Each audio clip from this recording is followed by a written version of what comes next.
everybody. To the organizers, thank you for giving me the opportunity for presenting today. My apologies for not being able to present in person. Over the next 20 minutes, I'll be talking about palliative care in liver disease and what the role of the hepatologist can be in providing this particular care. So liver disease presents significant burden globally. It's the 11th most common cause of death, and there are significant regional variations that are seen. The Eastern Mediterranean region is the most affected, and it's the 5th most common cause of death in that particular region. Overall, worldwide, 1 in 25 deaths are secondary to liver disease, and these particular deaths are more so in males, and only 1 out of 3 females worldwide die from liver disease. However, this is in contrast to kind of the data reported from Pakistan. Studies by WHO in 2021 reported that females actually are dying more of liver disease compared to their male counterparts. And I wonder if this is just kind of more reporting or underrepresentation of females and females presenting at advanced disease because of a lack of access to care in this particular population. It's important to note that not all patients with liver disease have kind of the same survival. So patients with compensated liver disease survive much longer compared to their decompensated cirrhotic counterparts. And also important to note that decompensated patients, if treated appropriately, can recompensate. So we've seen a lot of patients with hepatitis B, hep C, HIV, and alcohol liver disease who present pretty early in their disease course, and if treated appropriately, actually can have a significantly better survival compared to those that remain untreated.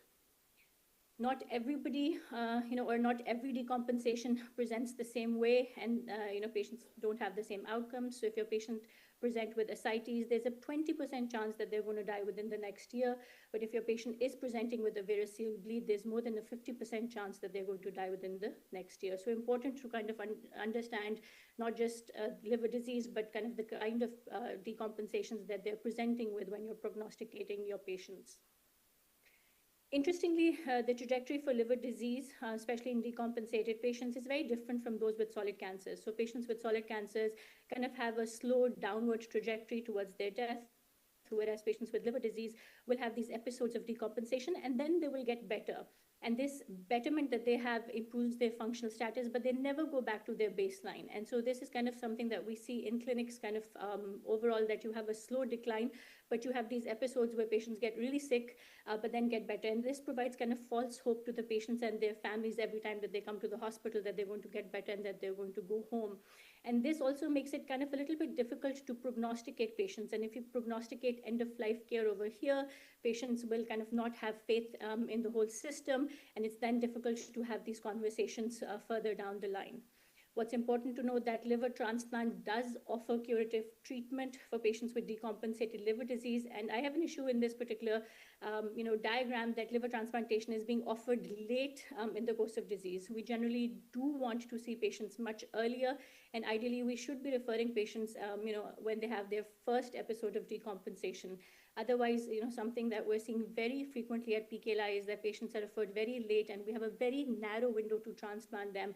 And sometimes, despite having all the resources, having a donor, we miss our window of opportunity to transplant our patients.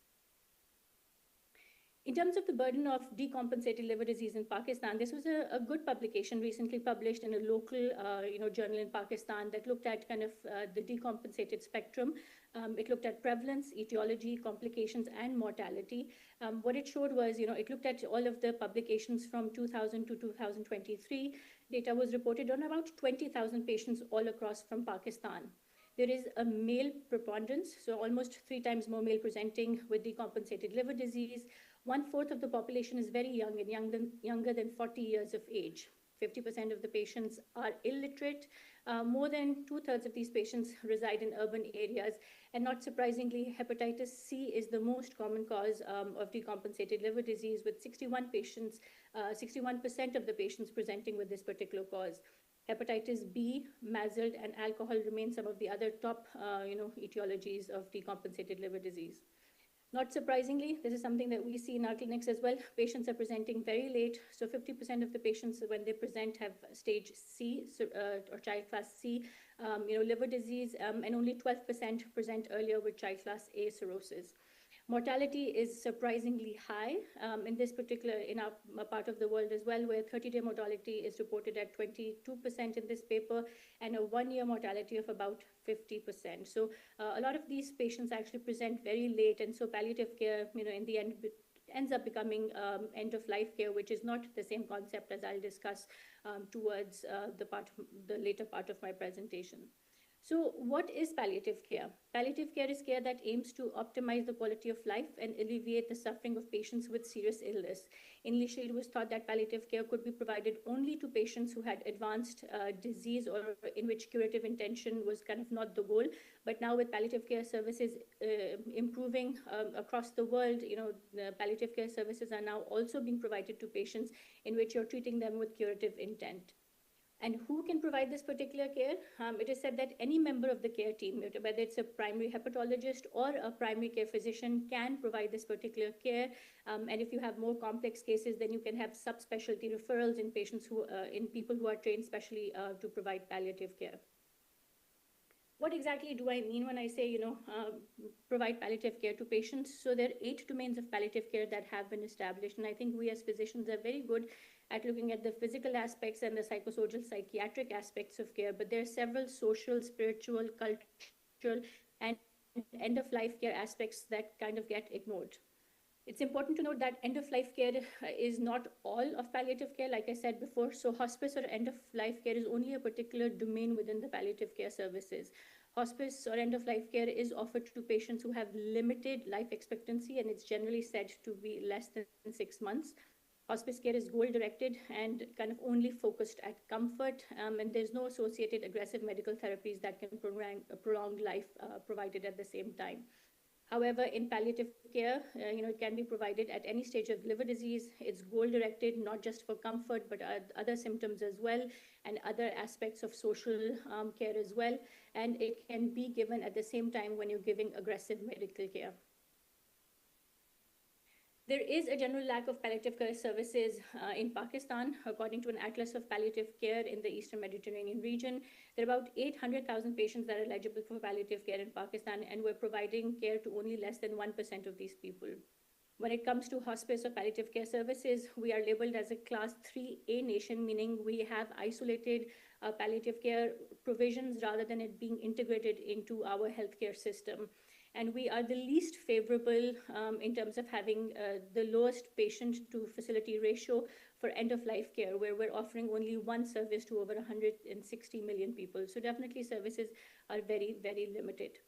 One of the biggest issues is that when you look at the Western literature, palliative care is well defined, but the palliative care concept in Pakistan is very different because of a difference in the socioeconomic factors, cultural and religious beliefs, and kind of the segregated healthcare system, which is the private payer model that we have. And so there are several barriers to care, that our patients and our physicians, come across. Some of the biggest things that I personally struggle with when it comes to palliative care is advanced care planning. You say that you have to provide palliative care to the patient, improve the quality of life, but sometimes having these conversations with the patient is very, very difficult because in our culture, talking to the patient about death is something that is kind of considered a taboo. If you talk to elders about death, it's considered disrespectful. It's considered that you're giving up on your patient. The Western literature focuses a lot on patient autonomy, where the patient is deciding, the patient is telling you kind of what to do. So when you're delivering this particular kind of care in which you're trying to improve the quality of life, the question is, how do you do it in the Eastern context? And this concept of family autonomy, where the family makes the decision, is something that is well documented. So you really have to not just look at the patient, you have to look at the family, talk to the family, see who within the family is going to be making those decisions, and if the patient wants to be part of the conversation or not. I was trained in the West, and it was all about the patient making the decisions. And I had a very hard time, when I came back to talk to families and not to the patient. But I realized that not every patient actually in Pakistan does want to talk about palliative care or end-of-life care. But when they do, it's difficult for us to open up for the families and for other physicians as well to open up and ask who among our patients wants to be involved in this particular care. And so some of the simple questions that you can ask your patient is, do you want to know about your disease? And you will be surprised, a lot of patients do say that they want to be part of the decision-making process. And a lot of the patients will tell you, no, talk to my family. So I think, one simple sentence can put everybody at ease about who this person is going to be, who's going to be making decisions. And then you ask your patient if they don't want to be part of the decision-making process, who would you like to make decisions on your behalf? And almost everybody, will tell you who they want decisions, who do they want making decisions on their behalf. A lot of times what I see in my liver clinic is that, somebody who's street smart, not necessarily related to the patient, is sitting next, to the patient in the clinic, because they're the ones that have helped navigate the patient coming from an urban area, into Lahore, and then navigating all of the requirements of the hospital to come see us in clinic. So a lot of times when we're telling something to the family members, it's not that particular family member who is going to be taking, care of that particular person. So it's very important to identify who the decision maker is going to be and who is that person that is going to be providing care to that particular patient. Our patients have a lot of symptoms, ascites, edema, confusion, things that we're very well equipped with managing. And then there are a lot of other symptoms associated with a poor quality of life, like fatigue, insomnia, things that kind of we're a little less familiar with. And over the next few slides, I'm going to talk about those symptoms and how do we approach them. So one particular approach that was used in patients with PBC was the TRACE approach, and now it is being utilized by almost now it is being utilized across all spectrums of the symptoms that the patients with liver disease have. And the approach is, a simple TRACE approach in which you treat the treatable, you try to ameliorate the symptoms as much as you can, you give patients coping strategies, and you empathize as much as you can. So this is a four-pronged behavioral approach strategy that has been shown to improve quality of life in our patients. We're good at managing symptoms associated with liver disease. So we can identify reversible causes of hepatic encephalopathy, and we should do that. We need to educate patients about early treatment. If there's early signs of hepatic encephalopathy, start treatment right away. We should tell patients to optimize bowel regimens, 3 to 5 bowel movements a day. And lactulose, which is the mainstay of treatment, can be supplemented or traded off with polyethylene glycol. If patients are having excessive bloating, or some patients might have nausea associated with the use of lactulose. When it comes to variceal bleed, the timing and need for endoscopy should be individualized, as not all patients will be candidate for endoscopy, and especially towards the end of life, it is better to kind of manage these patients symptomatically rather than putting them through invasive medical procedures. When it comes to ascites or hepatohydrothorax, optimizing the dose of diuretics is something that needs to be done. Most of the times, we are good at optimizing diuretics. However, there are some patients who have significant ascites and edema in which the diuretics can be pushed further without any side effects. The other thing is utilization of TAPS as needed and symptomatic paracentesis or thoracentesis to alleviate patients' symptoms. When it comes to refractory ascites, we can carefully consider TIPS. However, most of our patients are frail, elderly, and they have borderline liver reserve, and so not a lot of patients will become candidates. But I think if your patients are presenting early with ascites, variceal hemorrhaging, they're not transplant candidates, early referral for TIPS should be something that one should consider. In patients who are requiring TAPS very frequently, abdominal trains can help alleviate some of their symptoms and provide a good quality of life. Tunneled peritoneal catheters are used in the West. However, they're expensive and not readily available in Pakistan. And we at PKLI will, use a regular pigtail catheter, especially for patients who require weekly paracentesis and are towards the end of their life, because these can be cheaper alternatives and provide a very good quality of life to your dying patient. Pain control is a significant issue in our patients with cirrhosis. There are certain non-pharmacological options like heat-cold patches, physical therapy, meditation that we can use, and a lot of other pharmacological options that are reported in literature. However, unfortunately, there's limited access to these medications in Pakistan. Medications like fentanyl patches, hydromorphone, and oxycodone are the preferred agents for severe pain, but secondary to restrictions of opioids, there is lack of access to these medications for our palliative care patients. Anytime that you're using the WHO, anytime that you're treating pain, please do use the WHO analgesic ladder, in which you use non-opioid analgesics for mild pain, weak opioids for moderate pain, and then reserve the strong opioids for severe pain. And always use a multimodal approach, meaning along with your non-opioid analgesics or your opioid analgesics, you can use other adjuvant medications like gabapentin, pregabalin, and some cases short doses of steroids, especially dexamethasone, can help patients who have large HCCs. Unfortunately, like I said, for severe pain, while the recommendations are to use hydrocodone and fentanyl and other strong opiates, we in Pakistan are only limited to the use of tramadol, 50 milligrams every 8 hours as needed, to pentadol, 75 milligrams every 12 hours, and pain remains a significantly unaddressed area for our patients. Some patients will present with fatigue. The contributing factors underlying should be assessed, for instance, hypothyroidism, depression, adrenal insufficiency, anemia, vitamin deficiency, and sometimes medications can cause these side effects as well, especially like beta blockers, something that most of our patients are on. A lot of our patients are given unnecessary dietary restrictions. So I've seen a lot of patients complain of fatigue, a poor quality of life. And if you ask them what they're eating, they'll tell you they're not really eating much, and just improving the kind of and the quality of food that they're taking does create a significant impact. Physical exercise has actually been shown to reduce fatigue, and this is something that we don't really encourage that much in our patient population. I think should be encouraged a lot. So for those patients that are fatigued, asking them to get up, exercise, work with a physical therapist may ameliorate their symptoms. And there's actually no data to support the use of stimulants in patients who have decompensated liver disease. Our patients may also have a lot of muscle cramps, secondary especially to the use of diuretics, so correcting their underlying electrolyte abnormalities, the use of zinc sulfate, baclofen, Nubrol Forte, and methocarbamol can be something that can ameliorate their symptoms. Pruritus is one of the most significant complications I think that a liver patient can have, because pruritus is sometimes very difficult to alleviate and causes a lot of distress to our patients.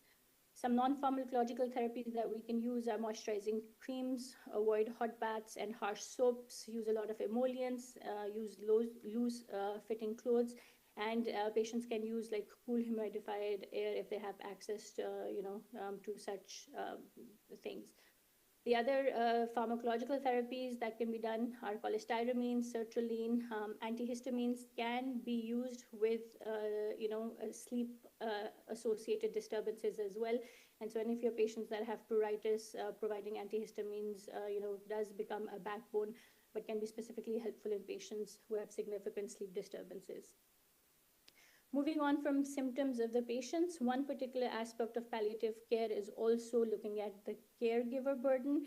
And I think this is something that is most often, not addressed in our part of the world.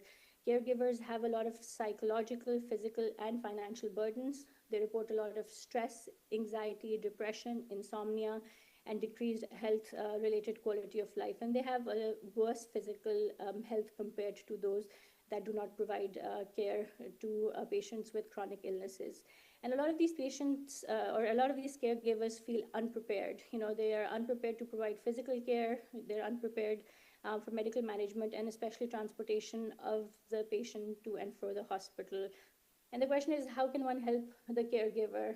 There's unfortunately not a lot that we have access to in Pakistan. However, just inquiring about how the caregiver is doing during a medical visit and acknowledging the challenges of caregiving can provide some relief to the caregiver about the emotional distress that they're feeling, because some of them think that it's their duty and they get very anxious with the stress that they feel. However, in the West, services that are available to caregivers are spiritual support, mental support, bereavement support, grief counseling, and peer support. And I really wish, we could establish something like that for our caregivers as well. Some of the last slides of my talk are talking about, the dying patient, this concept of a good death. So the West has kind of evolved and talks about a good death, and this is something that is still a taboo subject in our part of the world, especially with our patients. But a good death, or providing somebody a good death, means to help people who are dying have peace, comfort, and dignity at the end of their life. And there are 12 domains to a good death that have been reported in literature. A study was done in Islamabad, in Rawalpindi, in one of the hospitals, and they looked at 110 patients in Pakistan. 68% of them were male. They were divided into two groups, one patient and two healthcare providers. They were ages 20 to 79, and almost all of the patients were cancer patients who had active stage of cancers and were on active treatment. And they looked at these patients and gave them these 12 concepts of a good death. And it was interesting was that the Pakistani population actually did resonate with 8 of these particular components of a good death. It was reported that while not a lot of patients want to know the timing of death or want to control the treatment process of death, almost 100% patients want to die with dignity. They want to know where death occurs, and they want to control kind of who is around them at the time that they're dying. They want spiritual support. They want to leave a will for those that are left behind or those that are bereaving. And they want to complete their unfinished agendas of life. And they are concerned about the security of their family once they are gone. So I think while we don't have conversations about death with the patients, and I think it's challenging to bring up this subject, I think sometimes what we can do is ask families if their deaths can be managed at home, if the family member prefers death to happen at home or in a hospital, and if it is a hospital, link them to an appropriate facility that can handle the burden. We don't have a lot of we don't have a lot of inpatient hospice facilities for sure. And even hospitals are not catered to take care of end-of-life care patients. So I think developing linkages within your referral centers to ensure when you refer such a patient, they will be taken care of is crucial. Ask the family members who will be around at the time of death, and any support that other family members can ask. Recommend a shared care with other family members so that a caretaker burden can be alleviated. And for large scale centers like PKLI, we're trying to develop dedicated phone lines that are trained by nurses, that are manned by trained nurses and medical officers, so that support can be provided to these patients through a phone call. My last take-home points, my last slide, is that palliative care aims to optimize the quality of life and alleviate suffering of patients with serious illness. It can be provided by any member of the care team. It is influenced by cultural, socioeconomic, and religious norms of the individual and society. There's a dire need to upscale access to care across all domains of palliative care in Pakistan. And the best approach, to managing systemic symptoms in your patients would be to treat what you can, ameliorate, cope, and empathize with your patients. Thank you very much.